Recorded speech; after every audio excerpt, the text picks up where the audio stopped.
Welcome to the show, everybody. My name is Mark Farzy. This is the Farzy Show presented by MyBookie, mybookie.ag. DeSean Jackson retires. Nick Sirianni is a liar. He's a liar. He's a proven liar. And we're going to tell you what I mean by that. I'm going to tell you what I mean by that a little bit later. It's fun. I promise you. And the 76ers get blown out. Moments before the game. Seemed like moments before the game. The Sixers announced that Joel Embiid is not playing. Joel Embiid wasn't even in the building last night in New Orleans. And the Sixers get blown out by the Pelicans. Good times. Tyrese Maxey gets caught on camera saying something he shouldn't have said. And that kind of sucks, especially considering we were just praising Tyrese Maxey yesterday with Jameer Nelson. My thanks again to the Blue Coats for helping me set up that interview. Awesome. Absolutely awesome to talk to Jameer Nelson yesterday. We'll certainly dissect it a little bit further today. Some Big Five action last night. LaSalle and Temple and St. Joe's and Villanova. What? Absolutely insane. We'll get to all that and more today. But I want to start with DeSean Jackson. I am still very much puzzled by the exit of DeSean Jackson, because DeSean, it's hard to be still mad at Chip Kelly for what happened with DeSean Jackson and LaShawn McCoy. It's still hard to be mad, but I'm still mad. Like when I see DeSean Jackson, like highlights of him in a Washington uniform or anywhere else other than Philadelphia, it's very annoying and upsetting to me. And the reason being is because he was supposed to be a generational talent here in Philadelphia. Looking at DeSean Jackson, he was supposed to have a long career of 60-plus touchdowns, in Philadelphia. 60-yard touchdown receptions, that is. And we were robbed of that, and I'm still waiting for the reason why. If you remember at the time, Chip Kelly and the Eagles, there was this big report about DeSean Jackson and how he had gang ties and all that. And I remember thinking at the time, oh my goodness, this is gang ties. This must be something serious. It can't just be that he has met people in gangs. Go figure. And that was pretty much the story. And that was the end of it. I was waiting after the Eagles released him for a police footage.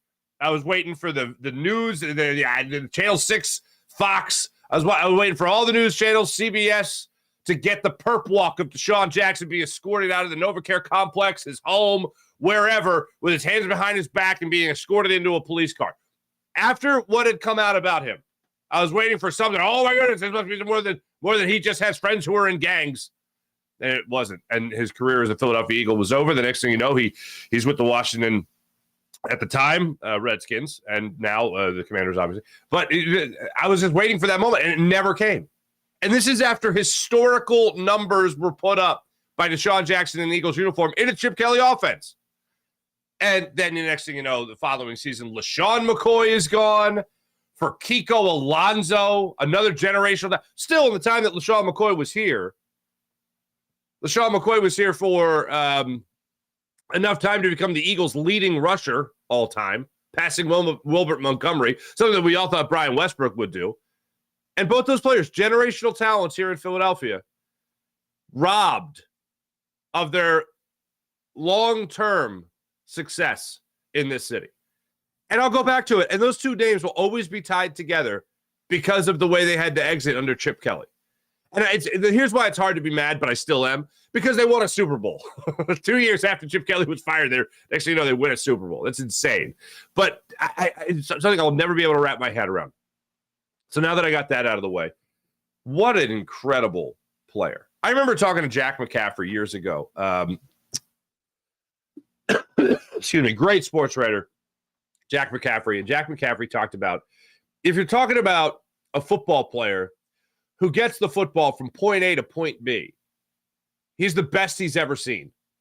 If the whole goal of football is to get the ball across the goal line from anywhere on the football field, then there is nobody better than DeSean Jackson. And I'm like, well, I've seen better football players than DeSean Jackson, but if you're boiling it down to that argument, hell yeah, that's pretty damn good.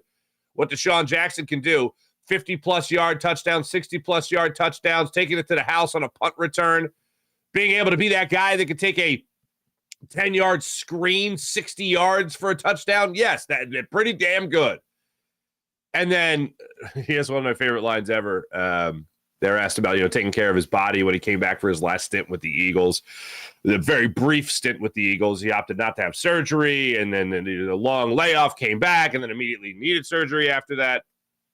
I remember they were asking him about his body holding up as he's getting older, coming back to the Eagles.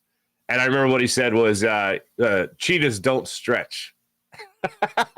like in a literal sense. Like, you never turn on National Geographic or open up a National Geographic magazine or YouTube search cheetahs running, and before they're running after their prey, they're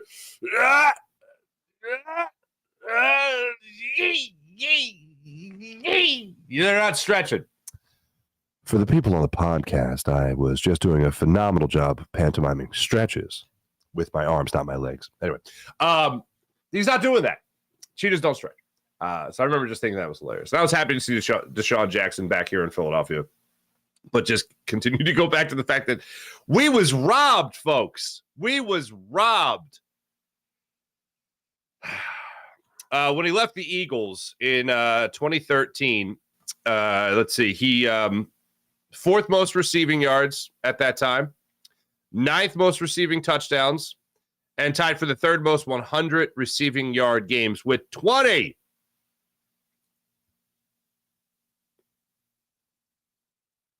Bounced around quite a bit all over the place after that. Came back to Philadelphia in 2019. Good Lord. Had the eight reception game for 154 yards, 2 touchdowns in his return to the Eagles. Just, I think about what we had, and then I think about what could have been. And it kind of sucks to think about what could have been.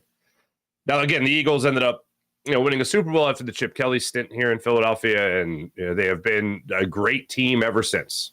They've been a fantastic team ever since. And now in the Jalen Hurts era, even more fantastic. And now ahead of the San Francisco 49ers game, another prove-it game that you are that good. This game, it dawned on me yesterday, this game is a perfect example of the rent is due every day. Well, the rent's due again. If you're 10-1, the next thing you want to be is 11-1. You got to pay that rent to make sure that you're at 11-1. But still, saying about DeSean Jackson, the 2 plays that really stick out to me, 3 is funny, actually.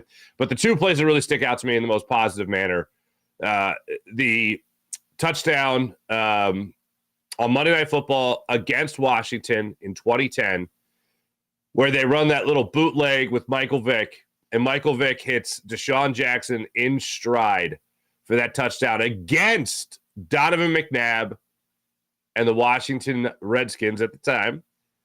And it was an absolutely perfectly executed play. You had Clay Harbor, friend of the show, holding the block on the outside. Mike Vick spins around, fires down the field, and gets DeSean Jackson for the touchdown. And then the number 1 play I think about with DeSean Jackson is the punt return against the New York Giants at the Meadowlands. Miracle at the Meadows Part 2, as Mike Quick says during the broadcast.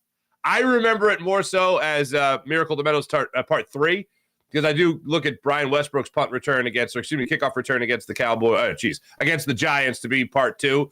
DeSean Jackson capping off a real true miracle where the Eagles rattled off 27 points in 8 minutes to beat.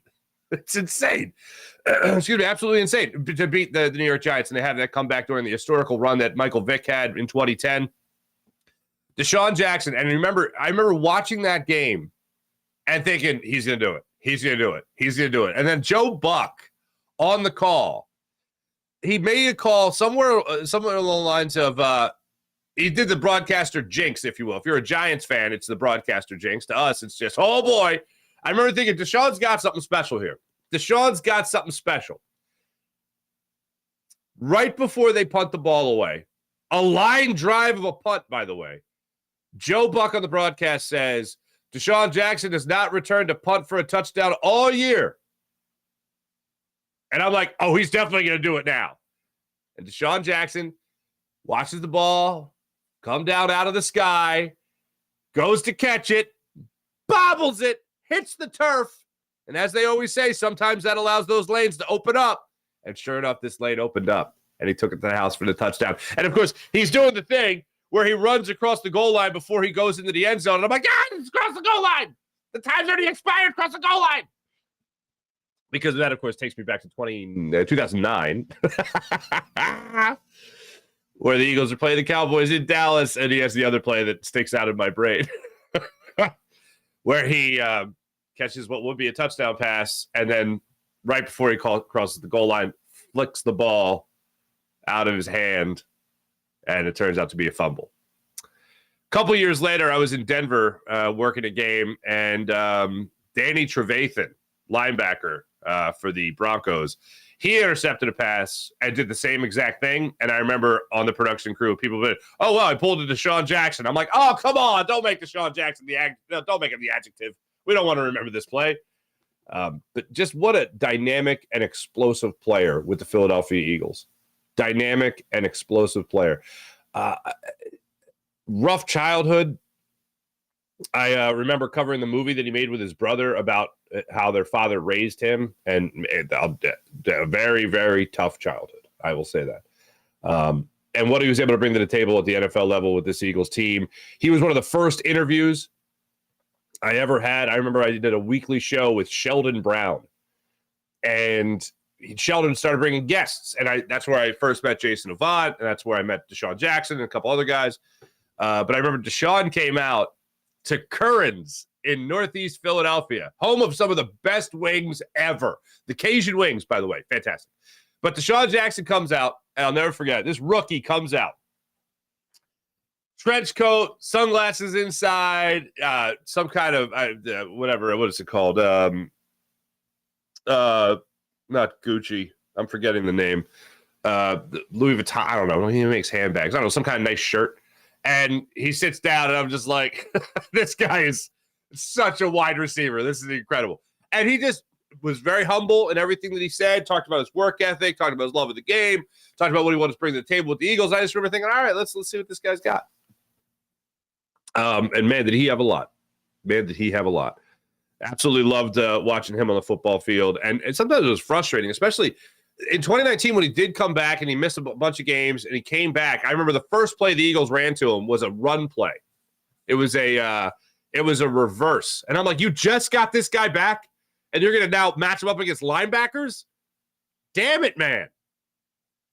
But congratulations to DeSean Jackson for a great career, at least with the Philadelphia Eagles, being able to play at such a high level here in Philadelphia. And it shouldn't have ended the way it did, unfortunately, here in Philadelphia. The first time around and the second time around. Like, imagine DeSean Jackson. Like, I talked about this with Scott Rowland, for instance, with the Phillies. Like, he was young enough where he could have been, I think it would have been 35 playing the hot corner for the Phillies when they won the World Series in 2008. Like, DeSean Jackson playing for the Eagles when they won the Super Bowl in 2017. That's not crazy to think about either. Not even a little.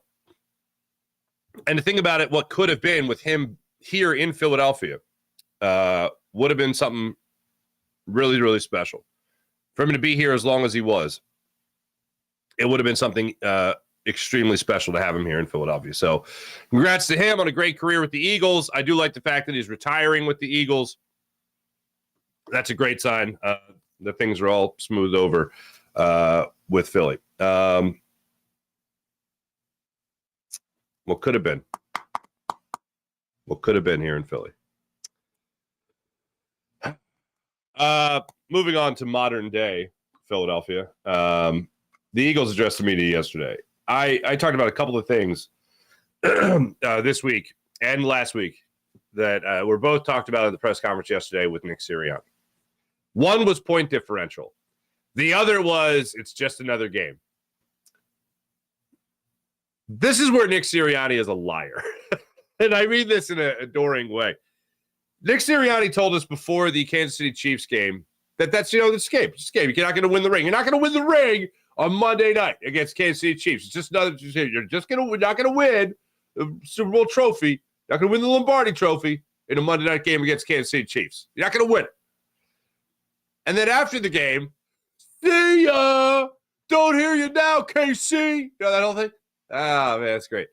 And then this time around, here's what Nick Sirianni was saying about this matchup against the San Francisco 49ers and all the trash talk that has gone into it from last year's game to now leading up to this year's game. I just know that this game is going to be about two good teams, coming in here and having a good game. I got a lot of respect for the guys over there and Coach Shanahan and his coaches. There's a lot of good players on the San Francisco 49ers. Some of the best players in the world over there. So, this is a 2023, right? And it's not 2022. Very similar to what we responded with the Chiefs stuff, like going into the Chiefs game, right? There's different players on this team. There's different players on their team. Shoot, one of our better players from last year is on their team, right? And so, this is about the 2023 Eagles versus the 2023 Niners. Okay, cut to after the game. Take that, San Francisco! Take that, Niners! Let me hear you cry, San Francisco! Dungeness crabs are wildly overrated, San Francisco!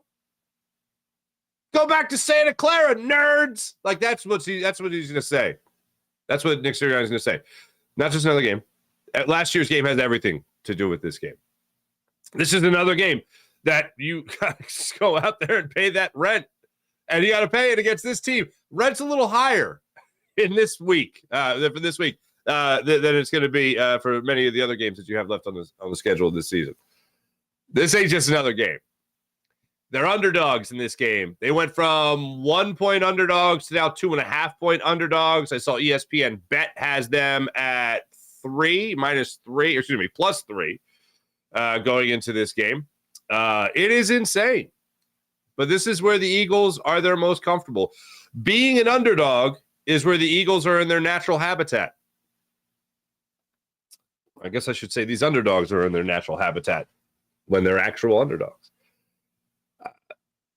And this is something that has me concerned about this game. Before I go any further with cuts, I want to make sure I show you guys yesterday's and go through yesterday's injury report because it's a little scary.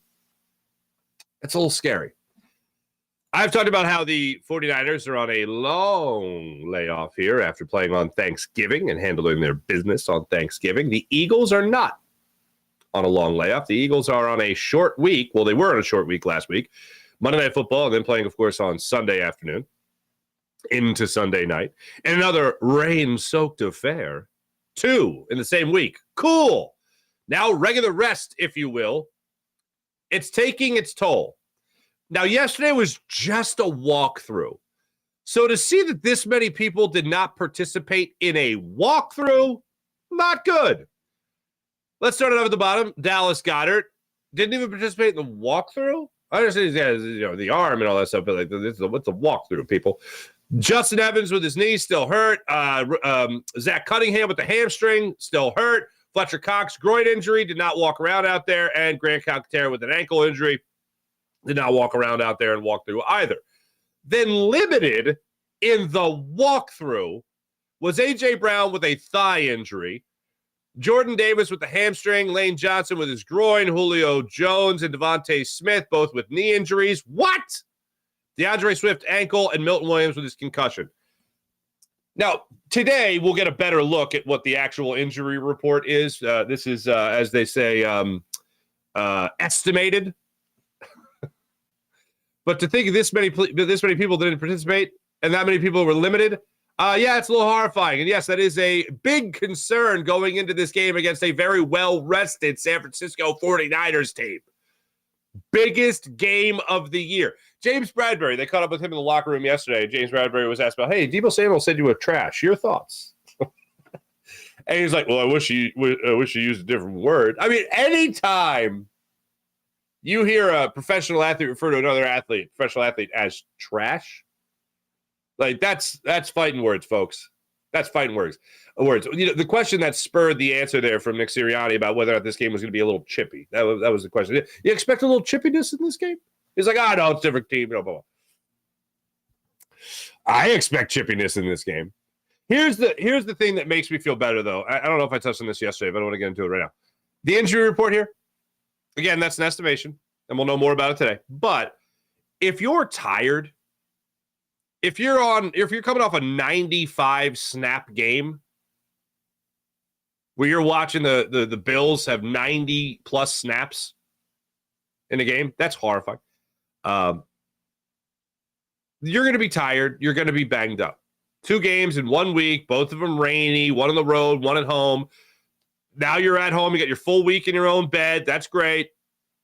But if you're looking for any extra motivation or a reason to be optimistic as a fan about why it's going to be okay, that you could go through the amount of snaps you've gone through over the last 2 weeks and go through the injuries that you've gone through over the last 2 weeks and go through a week of short rest that you just had coming into this game of full rest. If you're gonna think for a second anything that's optimistic about why the Eagles can overcome that, it's 2 reasons. One, they're good. They're really, really good. The second is that this is a game where that extra added motivation and adrenaline is going to be kicking into high gear and could carry them through this game. All the extra curriculum, all the extra stuff that was said last week and last year, or the week leading up to it and last year, all that extra stuff, that's only motivation to fuel your adrenaline, to give you that extra oomph of energy that you're going to need desperately to get through a game like this after the last 2 games that you had. So when I look at that injury list, I'm like, all right, you know what? If there's going to be one game where guys are going to be riding a high of adrenaline, it's going to be this one. And they're going to need every drip and drop of that adrenaline going into this football game against San Francisco 49ers. Something else that Nick Sirianni got into yesterday I thought was interesting was the point differential. And I was talking to you guys about that during yesterday's show, about how the only way the Eagles are going to really catch the attention of the rest of the media isn't just beating the San Francisco 49ers. It's also upping their point differential. It's showing that they can blow out teams like the Cowboys have, or like the 49ers have, or like the Baltimore Ravens have. That's how they're really going to catch attention. Like the Jacksonville Jaguars, 8 wins on the season, 8-3. Okay, they're right around there with the Eagles with point differential, but nobody's taking them serious because they're right around there with the Eagles with point differential. They're not getting Super Bowl conversation because they just barely beat team. They're pretty much a feast or famine team. The Eagles are we eat humbly. We eat in a way to share. We eat that so others can have something to eat. That's the way. But they still win. They still have what was the old joke? The big piece of chicken. That's what they have. When Dad comes home from work, what does Dad get? By Chris Rock's words, the big piece of chicken. That's all Dad gets from work. That's Chris Rock's line. Yeah, it's racking my brain. That's what the Eagles get. Everybody else eats, but the Eagles get the big piece of chicken. That's what they're looking at in this game. And I think they're very motivated to get that big piece of chicken in this particular matchup. So that's what I'm going to be looking at in this game, is the motivating factors behind it. And also the point differential. I know a lot of other people are making a big deal of, national media. To me, it's just about continuing to find ways to win games. It's funny that their biggest win of the season is against one of the best opponents they faced in the Miami Dolphins. Go figure. The Bucs and the Dolphins are the two teams that they really took it to. Here's where Nick Sirianni is when he's asked about point differential and how much it matters to him. Point differential, and is that a data point that you value? No. Well, you get, because there's different things you do to win each and every game, and there's times that you do different things that at the end of games you're just trying to preserve the win, or you're trying to really take the other team out. Like, there's all these different ways to say it. Like, we just got to find ways to win football games, and I think over the body of the year that you get something out of it. But at the end of the day, the stats I'm really looking at are the turnover differential and the explosive play differential. If you do a good job on those, the better you do in those is probably, goes and correlates to the point differential. So we really focus on those two statistics. and we need to make a jump on especially the turnovers. So we're working to do that. Our players are working to do that. But I think that correlates to your question. It's just a stat that I don't look at quite as much as the other one. Those are the two biggest things. Those are the two biggest things that the Eagles look at. Turnovers and then the splash plays. As far as the turnovers go this season, the Eagles are at -2. Like that ain't the fact that they are -2. Like, look at the other teams that are in the big plus categories, like the Steelers, the 49ers, the Bengals, and now they don't have Burrow, so we'll see where they go. The Cowboys are up there. These are all in the plus marks here. The crazy thing is the New York Giants are a +5. The Giants have a better turnover differential than you do. That's ridiculous. When it comes to actually giving the football away, though, and this is something that the Eagles obviously have to manage, when it comes to giving the football away, the problem here with the Philadelphia Eagles has been turnovers a lot more than it has last year. 16 turnovers. The leader in the clubhouse is the Minnesota Vikings, who have 24 turnovers, followed by the Cleveland Browns, who have 23, followed by the Washington Commanders, who have 22. The Eagles at 16, that shouldn't happen. Now, as far as the takeaways, I'll save you the trouble of doing the math there. The Eagles have come up short in the takeaway category. And that's where, if you're Sean Desai, that's one of the things you really got to be focused on. Obviously, the Eagles are 14. They have 14 takeaways on the season. The leader in the clubhouse is the Denver Broncos with 22 and the Buffalo Bills with 21, tied with the San Francisco 49ers. So if you're really going to be looking at turnovers as a big stat, they are going to be ginormous in this game. Just like last week against the Buffalo Bills. Now, we thought whoever won the turnover battle going into that was probably going to win the game. Well, the game went to overtime for the Eagles to win, and they lost the turnover battle last week to the Buffalo Bills. Now, again, similarly to the Buffalo Bills, in that game last week, the Eagles are going to have to make sure that they protect the football more than 2 turnovers against San Francisco 49ers. Going into the game against the Chiefs, what I believe the second biggest game on the schedule, the Eagles were gearing up for that game all season long. And that's where, at the time, 8-1? Going into that game in 8-1. We had talked about through those first 10 games, you can't make these kinds of mistakes against the upper echelon teams on your schedule. You can't make these mistakes against the Chiefs and expect to win. Well, they made some mistakes against the Chiefs and they won the football game. You can't make these mistakes against the Buffalo Bills, even though the Buffalo Bills are not in the same category as the Kansas City Chiefs. There's my disclaimer right there. But you can't make your mistakes against the Buffalo Bills and then expect to win the football game. And they barely won that football game, but they won. They won that football game.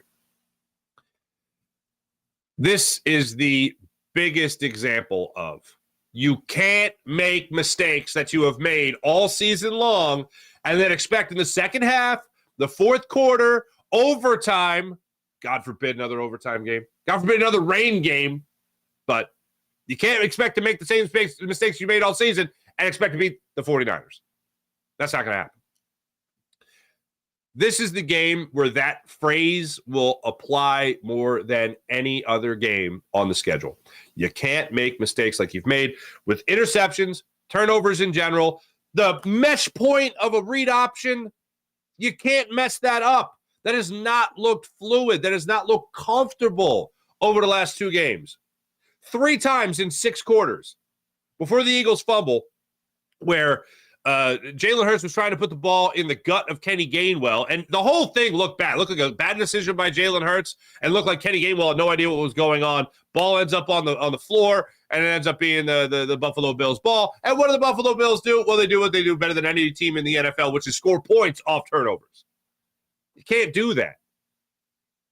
And the Eagles gave them every opportunity to win that game. And somehow, magically, the Eagles won that game against the Bills. Those mistakes can't exist against San Francisco 49ers. They're too good. They're just too damn good. They're a well-disciplined team. They're a well-run team.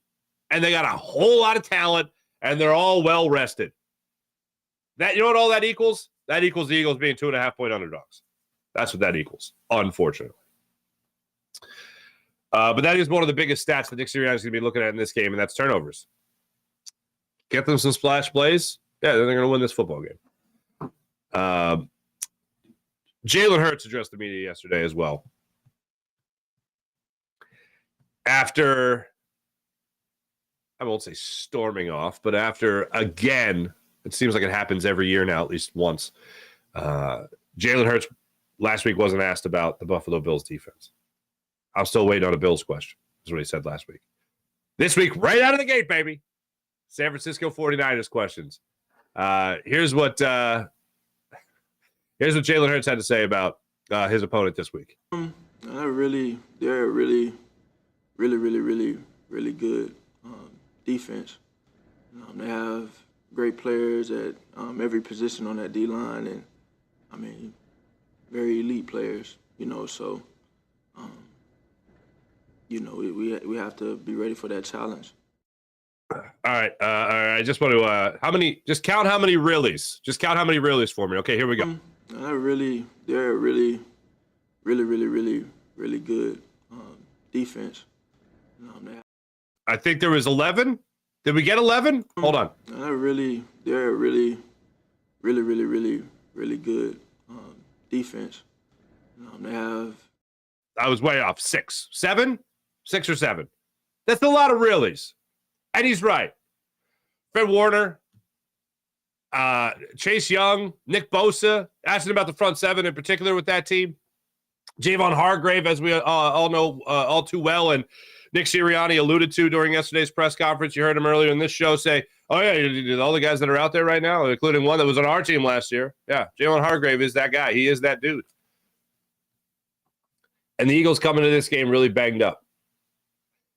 I think Vegas has it right. I think everyone has it right. The Eagles should be underdogs in this game. Banged up.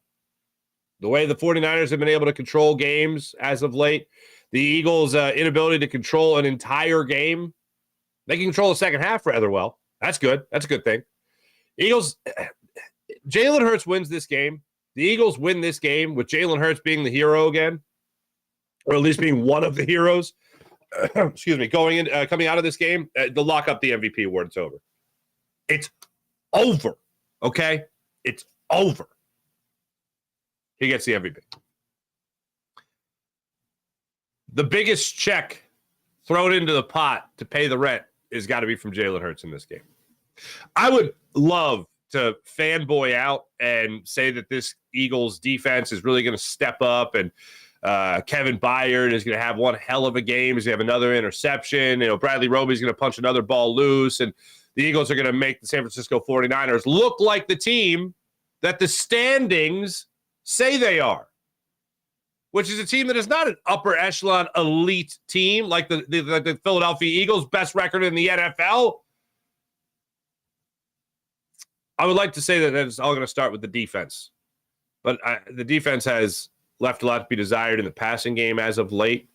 In the run game, they haven't been nearly as good as they've been for the entire season. That's a worry. And you are now facing a guy like Christian McCaffrey that can hurt you both ways. You're facing a guy in Brandon Ayuk that can obviously hurt you with the deep ball. You're facing a guy like Deebo Samuel, who is also extremely versatile. Deebo Samuel likes to refer to himself as the wide back, a new position. I guess Christian McCaffrey is the back wide. I don't know. But all those guys can hurt you. George Kittle as a tight end, pretty damn good. You hope you get Dallas Goedert back, but how close to 100% is he going to be? I mean, offensive firepower, both teams healthy. Oh, they're pretty good. I think offensively speaking, from a weapon standpoint, in terms of running backs that can beat you, yeah, Christian McCaffrey's a little bit better than DeAndre Swift, and I love DeAndre Swift. I think if we're being honest with ourselves, we're not even debating this. They got you at that spot. Two healthy wide receivers, Philadelphia, I think they have the edge there. But then Deebo Samuel being able to be that wide receiver as well, very versatile, but I'm still taking Devontae Smith and I'm taking A.J. Brown over Deebo and Brandon Ayuk. Quarterback, I am absolutely taking Jalen Hurts. No ifs, ands, or buts about it. Tight end, yee. Even if Dallas Goedert plays again, how healthy is he going to be? How much can he really give you? Defensively, yee. Who's your linebacker? Who's the linebacker in this game? For the Eagles? Shaq Leonard, maybe? No. By the way, Nick Sirianni did talk about Shaq Leonard yesterday. Talked about the personal relationships that he got into the NovaCare complex early to make sure he saw Shaq Leonard, and the Eagles let Shaq Leonard leave without a contract. So now Shaq's going to be weighing his options. But just to go back to this 49ers game, it's an uncomfortable feeling knowing that the Eagles are they're not supposed to win this game. But if they play to what the standings say they are, they win this game. And the standings say they're the elite of the elite. They're the best of the best. Go and prove it again. That's my ask going into tomorrow's official prediction, which we'll get to. One last thing that I want to get to about the Buffalo Bills game.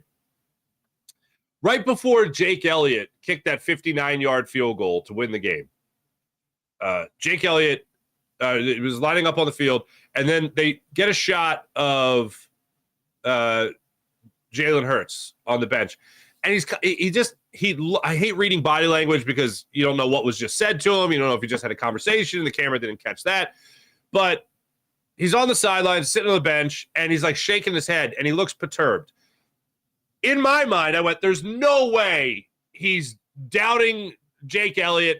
There's no way that he is pissed at Jake Elliott or the odds that Jake Elliott has of making this 59-yard field goal in a swamp. Like, there's no way he's pissed at that. So if you saw that and you wanted clarification on it, this is how I read the situation. Exactly what Jalen Hurts says about it. Here he is yesterday talking about what was going through his mind when the camera caught him on the sidelines while he was sitting on the bench and Jake Elliott was about to kick that field goal. And Jake was hitting his field goal to force overtime. The cameras showed you kind of shaking your head on the sideline. Just curious what was going through your mind at that. Yeah, there's never a lack of confidence in Jake. He got the best right leg in football. He's doing a really good job. I think in that moment it was out of my hands, and so I could only think about the things that I could have done better to that point, because we truly, there's an opportunity for us to go down, and we had some setbacks with false starts, different things that came up, miscommunication. And so I was upset with that, but he bailed us out, and we had an opportunity we didn't even get the ball first, so defense held them to a field goal, and we had an opportunity to finish it, and we did. I was exactly thinking what he said. That's what was going through his mind during the field goal process, I'll say, against the Bills. That he was just pissed about missed opportunities that they had earlier in the game that they weren't able to capitalize on. And that's what he said he was thinking, and I believe him. Because knowing Jalen Hurts the way we've gotten to know him over the last couple of years, that's exactly what he would be thinking in that situation. Just like the camera caught him on the sidelines in the Jets game, and he was looking perturbed. It was the first time I ever saw him look dejected. And I said the same thing then. I don't like reading body language. You don't know what just happened. You don't know what the cameras caught or what the cameras didn't catch. But it's still the first time I saw him look dejected as the starting quarterback of the Philadelphia Eagles. I didn't like that. And in this game, I went, no, there's no way he's doubting. There's no way this guy who's a team-first guy is going to be throwing any amounts of shade on his kicker right before his kicker. To use his words, not mine, bail out this Philadelphia Eagles team. Pretty incredible. Before I get to the chat check, I got a good Lord. I love Tyrese Maxey, and yesterday we lavished Tyrese Maxey with a whole bunch of praise, and rightfully so. Jameer Nelson was on here talking about the speed of Tyrese Maxey, talking about the touch of Tyrese Maxey, the outside shooting, the three-point ability of Tyrese Maxey, and how that all goes into him being one hell of a special player. The final score of last night's game was 124-114. It was not that close. That score is a lie, ladies and gentlemen. Everybody's a liar today. They outscored him by 11 points in the fourth quarter, and again, it wasn't even that close. Tyrese Maxey played 38 minutes, scored 33 points. The camera caught him at one point in the game talking to a fan. It was a cell phone camera that caught him talking to a fan during last night's game. And apparently the fan was talking trash on Tyrese Maxey's mom and his family. And Maxey decided that it was time for him to go back and forth with this fan. and I didn't like it. I don't like really any interaction with fans other than high fives in and out of the tunnel and positive stuff. Like I don't. And Tyrese Maxey, with the team losing, referencing the amount of points he had, I don't like it. I love Tyrese Maxey, and I want Tyrese Maxey to play his entire career here in Philadelphia. I want to continue to see him grow. But if he does something, or any athlete that I love, if I watch them do something I don't like, I got to say it. And I don't like him referencing the amount of points that he had while his team was getting their arses kicked by the New Orleans Pelicans. I didn't like it. And I know that last night, Joel Embiid wasn't there. I would have loved for Tyrese Maxey to have said something along the lines of, man, we don't even have our MVP, and you want to be raining on our parade? You want to be telling us how terrible we are? You want to be talking trash to me? First off, I always ignore. There's no win. Going back and forth with the fan, there's no win. Now getting to the game. First half, forget about it. The Pelicans were something like 70% from the floor in the first half. Sixers defense, not great. Not great. Sixers offense, also not great at all. Tyrese Maxey struggled to get it going in the early goings of the game. D'Anthony Melton had an early three. Patrick Beverley had an early three. Not Bradley Beal. Patrick Beverley had an early three. Then it looked like the Sixers were going to start to come back in the game a little bit. And they did later in the fourth quarter. And then the Pelicans just dominated. Off the bench for the Sixers, Patrick Beverley dropped in 11. Another game with him having double digits. Robert Covington played 30 minutes, hit 12 points for you with 7 rebounds, was 4 for 4 from beyond the arc, which was nice to see. When it was all said and done, Tyrese Maxey only 30% from the floor, from beyond the arc, 3 of 10, and D'Anthony Melton was 4 of 10 from beyond the arc.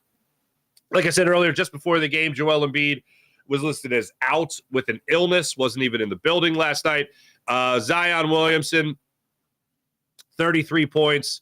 CJ McCollum made his return from an injury. He had 20 points in the game. Brandon Ingram, 15 on 2 of 4 from beyond the arc, 4 of 7 from the floor. Sixers took the L last night, 124-14. Let me tell you about right now the amazing people at MyBookie and MyBookie.ag. Got a bet you want to make? Check out MyBookie.ag. Eagles, 49ers, underdogs. Check out MyBookie.ag. And here's the best part. You don't even have to be a sports whiz to get in on all the action. Blackjack tournaments. You can bet on TV shows. You can bet on politics. All of it at MyBookie.ag. And right now, how does $1,000 redeemable deposit bonus? You see it right there in the crawl. 1,000 deposit bonus when you use promo code Farzy at MyBookie.ag. That's MyBookie.ag. Still very much in the holiday season. You want to put your money where your mouth is in those little family debates you have at the table? Check out MyBookie, MyBookie.ag. When you use promo code Farzy, up to $1,000 redeemable with your cash bonus right there. Not too shabby. How about the amazing people at the Game Time app? GameTime.co with the Game Time app. Let's face it. With plenty of Sixers games left on the docket there, with plenty of Flyers games left on the docket, all concerts, everything, all the venues. You want to check out Game Time app. You want to scroll through it because at the Game Time app, you know you're going to get the goods. You know you're going to get a ticket you can trust. You know you're going to get a good seat, and they got plenty of great offers. Ladies and gentlemen, they got last-minute ticket sales that pop up there. They got good deals, and they are just amazing. With the way they handle their business when it comes to making sure that you get a good seat at a great price and also a ticket you can trust. You ever have your phone scanned or anything like that in a venue? Oh, sorry, no good. What? Not happening with the Game Time app. You can look at everything they have right there. It's the only ticketing app that gives you a complete peace of mind with your purchase. You could see the view of your seat as well, and that is key. You make sure you don't, in an older stadium, you don't get behind that pillar. Make sure you don't get the bad angle when you're at a concert or anything like that. Make sure you're not behind the stage when the money-grubbing musicians try to sell tickets behind the stage. You make sure you have a great seat, and you can buy tickets in seconds with just 2 taps on the Game Time app. That's GameTime.co. Make sure you check them out for all the great things that they have. If you're obsessed and they're obsessed with finding ways to help you save money on tickets, use the Game Time app. Make sure you take care of it right now. And also, check this out. Use promo code Farzy. Here it is again. Promo code Farzy. That's Farzy for $20 off. Not 20%, $20. Bang. Just like that. Right off the top. You download the Game Time app, you create an account, and you use promo code Farzy for $20 off your first purchase. Download Game Time today. Last-minute tickets, lowest price, guaranteed. Game Time app. GameTimeapp.co. So make sure you check out GameTime.co for all the great tickets. Also, how about PHL Sports Nation, Philadelphia Sports Nation, enhancing your Philadelphia sports fan experience across all social media and blogs? That's PHLSportsNation.com. Let's get into the chat check and see how you wonderful people are doing on this fine, fine morning. Wow, show's flying by today. I'm going to start it off on the Farzy Show channel, see what's going on over here. April, good morning. Nice to see you. Sean Kilrain, what's going on? Jason A, good morning. Hey! A says, good morning, everyone, and hi, birds. Hi, birds. Hi, bird. Pretty bird. Pretty bird. By the way, this nonsensical. Thinking about doing a bit. And if you're a fan of Jim Gaffigan, it's along the line of thinking. Do you ever watch a movie on Netflix or anything like that came out 20 years ago or something, and then you really want to talk about it, but everybody saw that movie 20 years ago? I've been watching movies that are classics lately. I know a lot of people like their TV shows and they binge their TV shows, and I'll binge a TV show, don't get me wrong. But I really like to watch movies in like 20 to 30-minute increments. Call me weird, call me crazy. But I just like it. So I remember I watched The Firm last week. Remember the movie The Firm? I remember that from my childhood. Much better as an adult.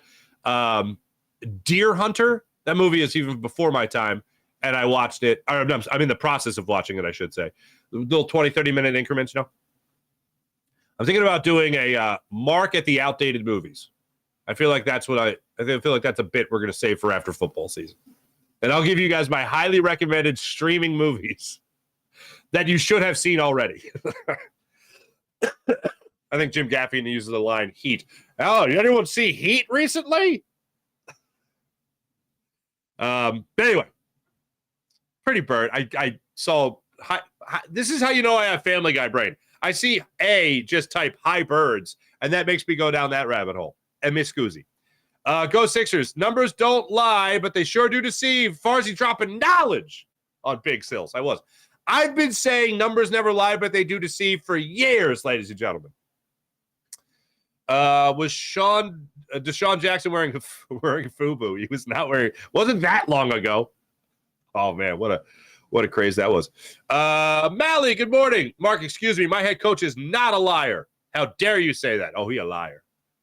You know, if they win this game, Nick Sirianni is going to be jumping up and down like he's at a House of Pain concert. Very topical today with my Heat references and my The Firm references and my Deer Hunter references and House of freaking Pain. I know.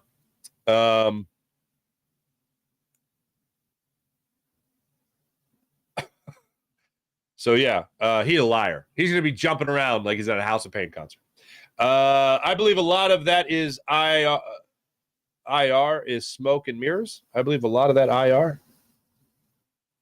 We need some penguin booty shaking on this brisk morning. The Jacob Media people didn't like the magical twerking Christmas penguin. They did not like it. I'm gonna flip over. If I use the magical twerking Christmas penguin, there's people gonna be upset. People gonna be upset. Rockin' with Raul, what's up, man? I'm in India. Hello, India. I've been watching the Eagles live from India. The game was crazy in India. They are crazy for cricket. It's like how we in Philadelphia fans are crazy for the Eagles. I still don't know what's going on with cricket. I don't like in my mind. I want to go with baseball, a little bit of hockey because you want to protect the wickets, not rickets, wickets, I believe. I watched cricket for 45 minutes with a buddy of mine in Ireland at Trinity College. And there's a little group watching these people play cricket. These kids, these college kids play cricket, right? And we're sitting there, we're watching them play cricket. And we watched for 45 minutes. And I looked at my buddy, I went, do you have any idea what's going on? He's like, no idea. He's like, you? I go, I got nothing. He was all right, let's go get some beer. And we walked right to Temple Bar, and we had some beers. Like a couple of good tourists. Trinity College is cool, though. Definitely. If you go to Ireland, you go to Dublin, you got to go to Trinity College. See the Book of Kells. That was more of a Scottish accent. Anyway. Mark, has anyone seen you? Has anyone seen Usual Suspects? You're not going to believe the ending. That's the other thing. I promise not to give away the ending of these movies. This will be a bit for well after football season, but we'll have our fun with it, I promise. Respect for DeSean Jackson's dedication to Philly. Mihai Sanchez, I agree. Might be something going on physically with Leonard, especially if the Cowboys passed on him. Here's the thing. Thank you for bringing that up. I don't think the Cowboys passed on him. I think the Cowboys still want him. The fact that Leonard left both places and is weighing his options, to me, is a better sign. If the Cowboys really truly passed on him and the Eagles jumped on it and said, oh, no, we're going to sign you, that would actually have me a little bit more concerned. But the fact that he's sitting back, he's relaxed, let me weigh my options here, I think is a better sign. I think it's a better sign. Because then if he really just truly chooses the Eagles over the Cowboys, oh, that's a beautiful thing. Right before he plays the Cowboys as an Eagle, oh, it's a beautiful thing. So that's where I'm at right now. Curious to know why Darius Leonard, Shaq Leonard, left Dallas and Philly with no contract. Things that make you go, Sean Kilrain. I think it's all on the player's side. That's my read on the situation. It's all on the player's side. Trying to decide where he wants to be, where he's going to have a good chance to win, how much money he's going to make. There's a lot of options there to be weighed. That's where I'm at in the whole situation. April, Jalen was mad that it came down to a field goal, just like Kelsey looked mad because he was still thinking about the false starts. Fair enough, yeah. I like that, April. Jalen and Jason both had the same expression after the kick. They did. Hey, Sean Gillespie. I watch movies in increments also. So many other things to watch, right? I will not give spoilers. Usual Suspects is classic. Great movie, says Go Sixers. It is. It really is. My favorite part is when the dinosaur comes down and eats everybody at the end. It's amazing. Mally, Penguin booty shin equals Eagles win. That's you trying to be a poet? Shaking equals. Okay, I got you. It's a fantastic movie. I'm always confused by people who don't like it. What, Usual Suspects? Yeah, those people are crazy. April, no judgment, Mark. My Spotify Wrapped told me I am still solidly stuck in the 90s music-wise. Okay.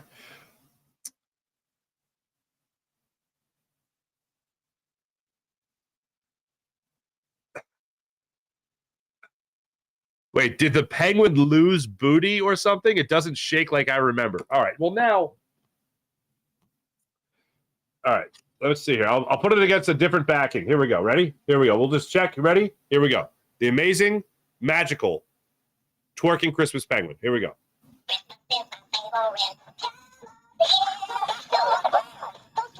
Yeah.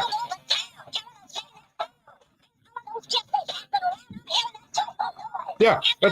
I think mid-season form. No? Okay.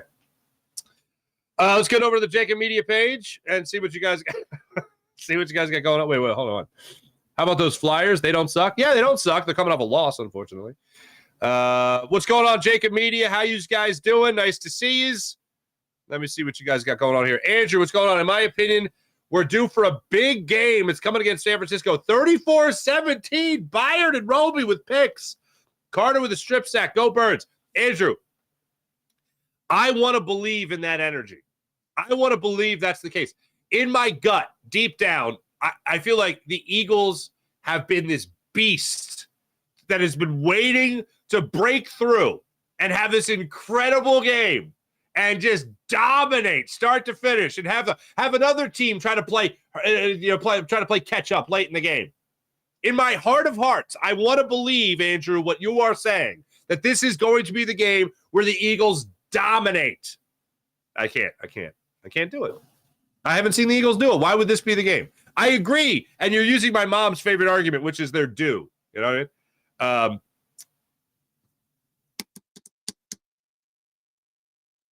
They're very much due. What's up, 187? Fandalorian, what's up? The Niners interior line has to deal with Davis and Carter. You're absolutely right. Not exactly well rested Davis and Carter, but they got to deal with Davis and Carter. Again, during walkthrough, where's he at? Jordan Davis. There he is, hamstring injury. Walkthrough. Yeah. Hey, they're absolutely ready to go. Then, yeah, Brock Purdy is going to be, if you think he had problems last year with Javon Hargrave and Fletcher Cox, he going to have problems with Jalen Carter and Jordan Davis and Fletcher Cox.